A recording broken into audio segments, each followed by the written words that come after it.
Իդեալ համակարգը տեղաբաշխում է 1 միլիարդ դրամի գովազդային ֆոնդ նորակառույց բնակարանների բոլոր շահառուների միջև։ Յուրաքանչյուր ընտանիք կարող է ստանալ 500,000 դրամի սերտիֆիկատ, որը կդառնա ձեր առաջին քայլը բնակարանը երազանքի տուն դարձնելու ճանապարհին։ Պարոն քաղաքապետ, ապրիլի 13-ին ստորագրվել է Երևանի քաղաքապետի կարգավորող որոշումը ապրիլի 24-ին ընդառաջ քաղաքապետարանի եւ ոչ ենթակա կազմակերպությունների, մատակարար ընկերությունների, ոստիկանության ծառայություններին վերաբերող հարցերի վերաբերյալ։ Ապրիլի 14-ին տեղի ունեցել խորհրդակցություն Ծիծեռնագավերթի հուշահամալիրում քաղաքապետարանի բոլոր կառույցների, մատակարար ընկերությունների ներկայացուցիչների եւ երկու վարչական շրջանների ղեկավարների աշխատակազմերի մասնակցությամբ։ Տրվել են ըստ որոշման համապատասխան հանձնարարականները բոլորին, միաժամանակ նույն օրը խորհրդակցություն ենք իրականացրել պետական արարողակարգի ծառայության հետ, հստակեցրել մեր անելիքները։ Ըստ այդմ 3 կատարած շրջայցի արդյունքում Ծիծեռնագավերթի հուշահամալիրի տարածքում պարոն քաղաքապետ արձանագրվել է հետևյալը. Տրանսպորտի վարչության կողմից ամբողջովին 3 երեկոյան ավարտեցին տարածքի անհրաժեշտ գծանշման աշխատանքները։ Շինարարության բարեկարգման վարչության կողմից իրականացվել են տանող ճանապարհների բարեկարգման աշխատանքները։ Երկհաղլույս ընկերությունը ամբողջությամբ գույքագրել է ցանցը, վերականգնել, ստուգել մալուխային ցանցը, ներկել հենասյուները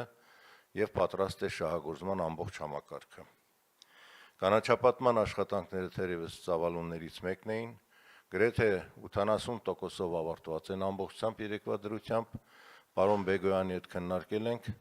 ամսի 23-ի օրվա վերջ կավարտեն երեկոյան 22:00-ին կավարտեն ծաղկապատման աշխատանքները։ Մշակույթը եւ ձևավորումը, բեմի տեղադրումը կիրականացվեն ամսի 22-ին պարոն Սարգսյանի հսկողության տակ է ամբողջ այդ կտորը, այդ բլոկը եւ 3 երեկոյան ավարտեցին ձևավորման, կահավորման բոլոր աշխատանքները, բացառությամբ որոշ դետալների տեղադրման, պարոն քաղաքապետ, դրանք պետք է տանք ոստիկանության հսկողության ամսի 22-ի երեկոյան։ Դրա համար ամսի 22-ին կտեղադրեն դրանք, որպեսզի ոստիկանության կողմից իրականացվի հսկողություն։ Վիոլա ջուր ընկերության կողմից սանհանգույցները կարգի են բերվել, ապահովել է անխափան ջրամատակարարում, ցայտաղբյուրների կարգաբերումը կավարտվի 2 օրվա ընթացքում։ Բոլոր ցայտաղբյուրների ամբողջ այդ տարածքի շրջակայքի։ ԵԱՍՄ հիմնարկը ամբողջ դիսլոկացիոն սխեման պատրաստ է, տեղում իրականացրել ենք ուսումնասիրությունը, նախորդ տարվա ռեժիմով պարոն քաղաքապետ կիրականացնի ծառայություն ամբողջ այդ տարածքում։ Առևտուր եւ հասարակական կարգի պահպանության ծառայություն պարոն Բաբանի կողմից իրականացվել է ուսումնասիրություն ամբողջ տարածքի, սխեման ունի ողջ հատվածը, ներառյալ բերող փողոցները, Կիևյան, Ատենքի փողոց, Ծիծեռնագավերթի խճուղի, Քրքրքորյան, Հալաբյան, այս հատվածները վերցված է հսկողության տակ, ծաղկի վաճառքը կանոնավոր կազմակերպելու համար եւ առևտրի այլ տեսակներ բացառապես արգելելու ուղղությամբ։ Պարոն Բաբանը իր անելիքը հստակեցրել է եւ պարոն Սարգսյանի կողմից արդեն երկրորդ օրն է Աչափնյակ վարչական շրջանի ղեկավարի կողմից իրականացվում է անցումի բարեկարգման, բարելավման աշխատանքներ, Երկհաղլույս ընկերությունը կապահովի լուսավորությունը եւ ամսի 24-ի լույս առավոտին արդեն պատրաստ կլինի տարածքը ծաղկի առևտուր իրականացնելու համար։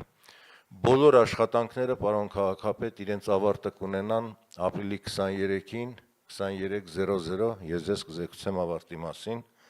վստահեցնում եմ, որ մեր կառույցները բոլորը համատեղ իրենց պարտավորությունը կկատարեն 100%-ով եւ աշխատանքները մենք կշարունակենք ԵԱՍՄ-ի գծով մինչեւ ապրիլի 26-ը ներառյալ։ Շնորհակալություն։ Շնորհակալ եմ, պարոն Արեյան, իրականում Ծիծեռնագավերթի հուշահամալիրում իրականացվող նախապատրաստական աշխատանքները կարևոր են եւ մենք պետք է պատշաճ պատրաստված լինենք ապրիլի 24-ի միջոցառումներին։